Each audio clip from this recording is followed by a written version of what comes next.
So I need everyone to think about September 11th, 2001. Think about where you were the moment when you heard that the World Trade Center towers had fallen to the ground, and think about the effect that that had on our country. Our generation will always remember 9/11 as an infamous day, but what we usually don't think about are the other infamous moments that have changed and built America. Franklin Delano Roosevelt called the attack on Pearl Harbor a date which will live in infamy. Our grandparents will always remember those words, just as we will always remember 9/11. The attack on Pearl Harbor is remembered as infamous for many reasons, not only because of the thousands of lives that were lost, but also because of the long-lasting implications of it. I'm going to talk to you about the background, constraints, and implications of FDR's speech and the attack on Pearl Harbor to better understand a part of our history.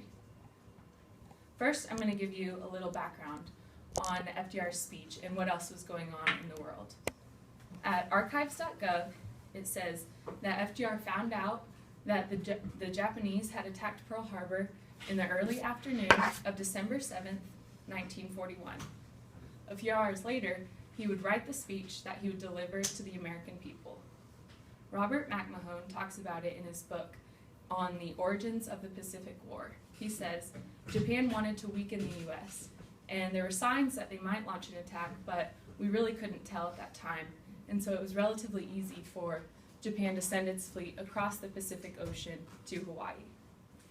The attack lasted only about 90 minutes, and in that 90 minutes, 2,400 people were killed. Another 1,200 were injured. And nowadays, if we heard that President Obama had written his own speech, it would be pretty surprising and unheard of. But FDR did, in fact, write and revise his own speech. In the first draft of his speech, the first and most famous line actually read, "A date which will live in world history." And obviously, it's probably a good thing that he changed that.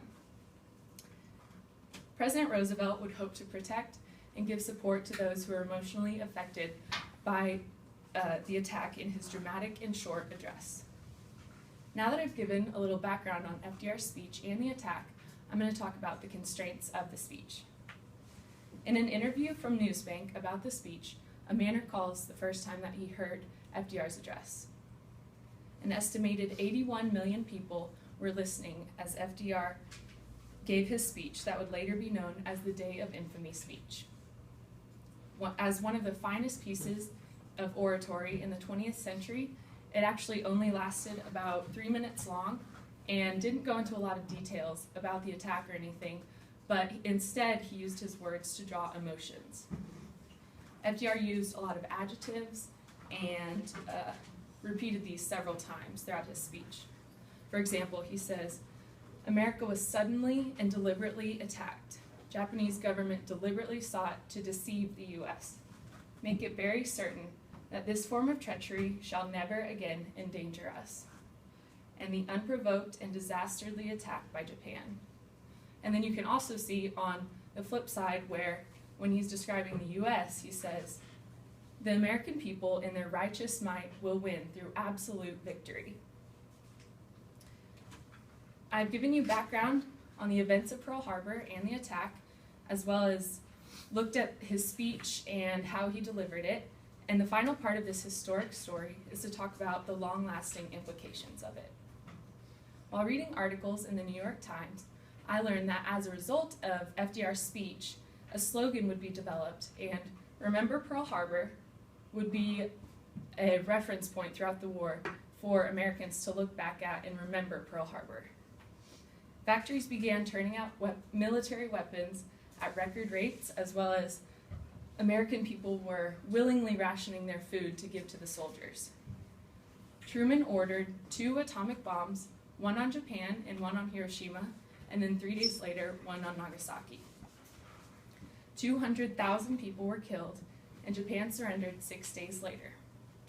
For Japan, the end of the war would mean a new relationship with the United States, hopefully to collaborate and rebuild Japan. And for the United States, the end of the war would mean the end of Japan's isolationism, at least for some time. In conclusion, There will only be one infamous day.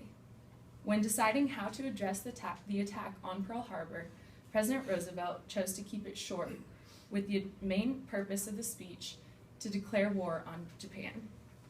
About 81 million American people were listening to the speech as FDR tried to drop emotion out of the American people for hatred against the Japanese. Because of the attack and the speech that followed, the United States would enter a world war motivated by the saying, "Remember Pearl Harbor." 2,400 Americans were killed that day at Pearl Harbor, but it wouldn't compare to the 200,000 that it would take to end the war. President Roosevelt used his words in a way that activated the American spirit into a world war. Thank you.